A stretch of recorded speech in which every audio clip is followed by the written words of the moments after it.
Hi friends, all India ಕನ್ನಡದ defence updates ಹಾಗೆ international news ಅಪ್ಡೇಟ್ಸ್ಗೆ ಸ್ವಾಗತ. ನಾನು ಶ್ರೀರಕ್ಷಾ ರಘುರಾಮ್.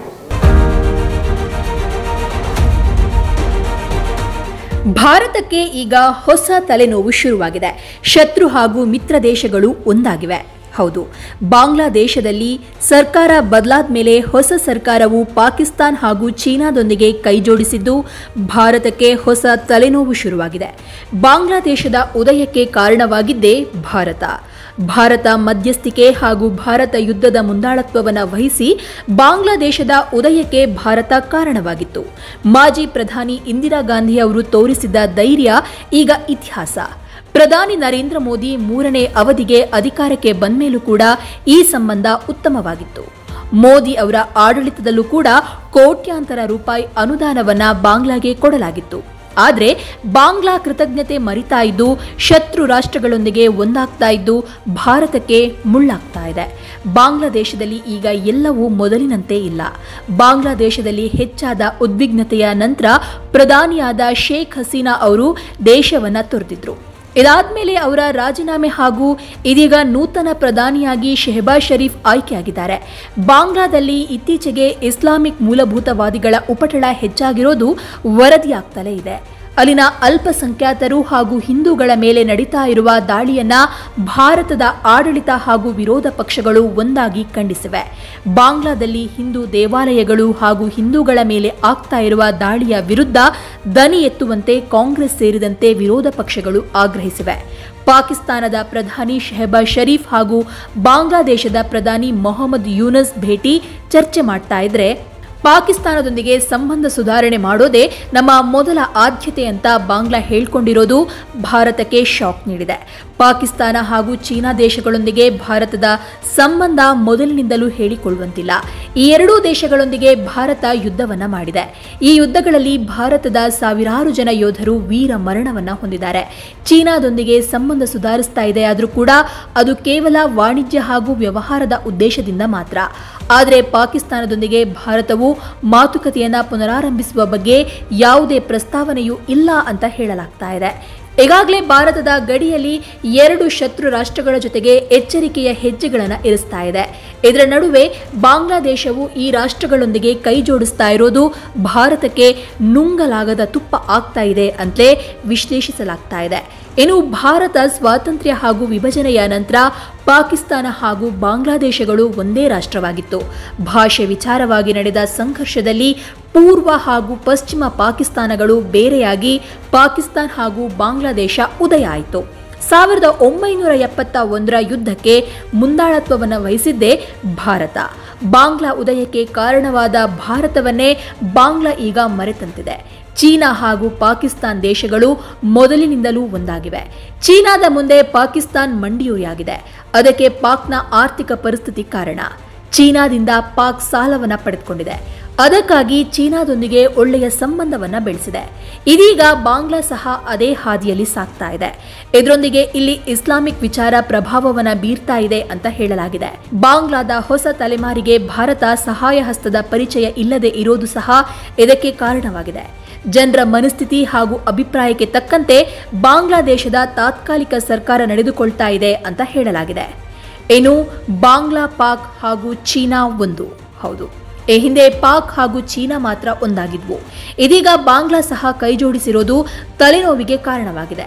ಒಂದು ಪಕ್ಷ ಪಾಕ್ನ ಬೇಕಾದರೂ ನಂಬಿ ಬಿಡಬಹುದು, ಆದರೆ ಚೀನಾ ನಮಗೆ ಎಂದೆಂದಿಗೂ ತಲೆನೋವು ಕೊಡುವ ರಾಷ್ಟ್ರ ಅಂತ ಮೊದಲಿನಿಂದಲೂ ಕೂಡ ಮಾತಿದೆ.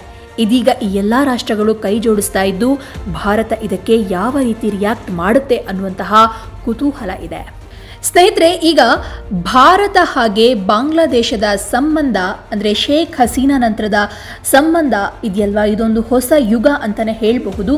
ಯಾಕೆ ಅಂತ ಅಂದರೆ ಭಾರತ ಮತ್ತು ಬಾಂಗ್ಲಾದೇಶಗಳ ನಡುವಿನ ಸಂಬಂಧ ಇದೆಯಲ್ವಾ ಒಂದು ವಿಶಿಷ್ಟ ಸಂಬಂಧವಾಗಿದ್ದು ಇದು ದೀರ್ಘ ಸ್ನೇಹ ಮತ್ತು ಆಗಿದ್ದಾಗಲೇ ತಲೆದೋರ್ತಾ ಇದ್ದಂತಹ ಕೆಲವು ಭಿನ್ನಾಭಿಪ್ರಾಯಗಳ ಮಿಶ್ರಣವಾಗಿದೆ.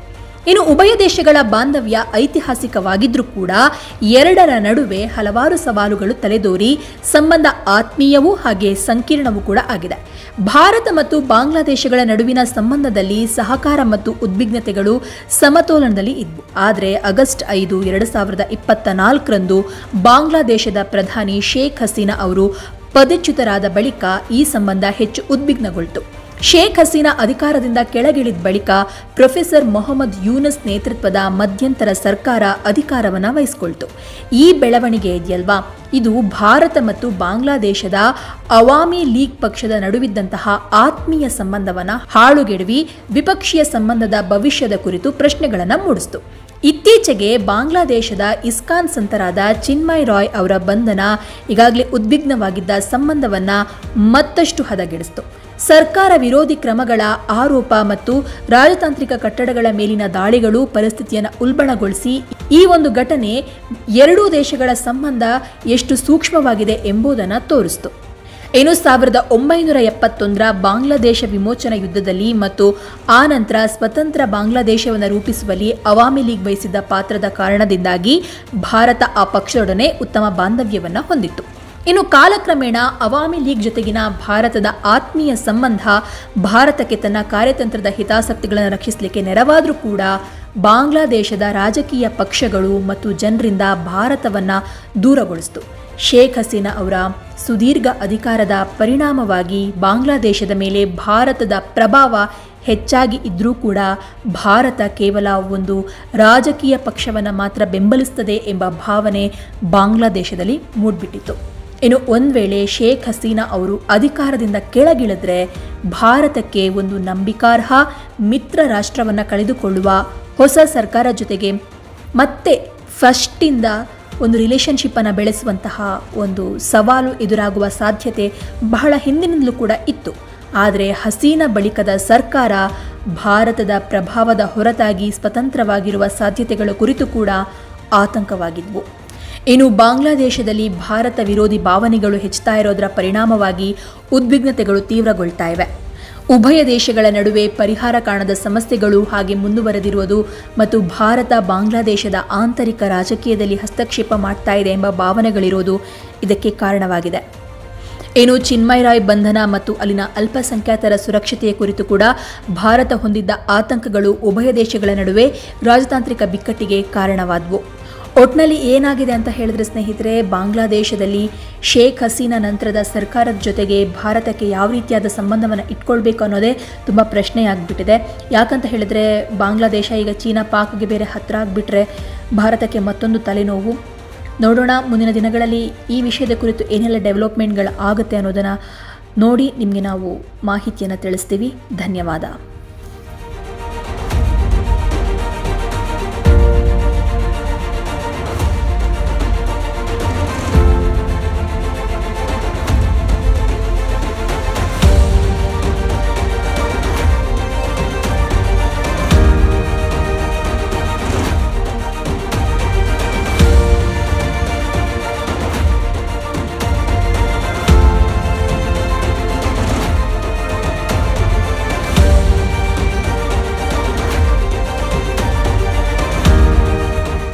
ಸೊ ಫ್ರೆಂಡ್ಸ್, ಇದಾಗಿತ್ತು ಇವತ್ತಿನ ಡಿಫೆನ್ಸ್ ಅಪ್ಡೇಟ್ಸ್ ಹಾಗೆ ಇಂಟರ್ನ್ಯಾಷನಲ್ ನ್ಯೂಸ್ ಅಪ್ಡೇಟ್ಸ್. ಈ ಬಗ್ಗೆ ನಿಮ್ಮ ಅಭಿಪ್ರಾಯ ಏನು ಅನ್ನೋದನ್ನು ಕಮೆಂಟ್ ಮೂಲಕ ತಿಳಿಸಿ. ಹೀಗೆ ಮತ್ತೆ ಭೇಟಿ ಆಗ್ತಾ ಇರೋಣ. ಧನ್ಯವಾದ.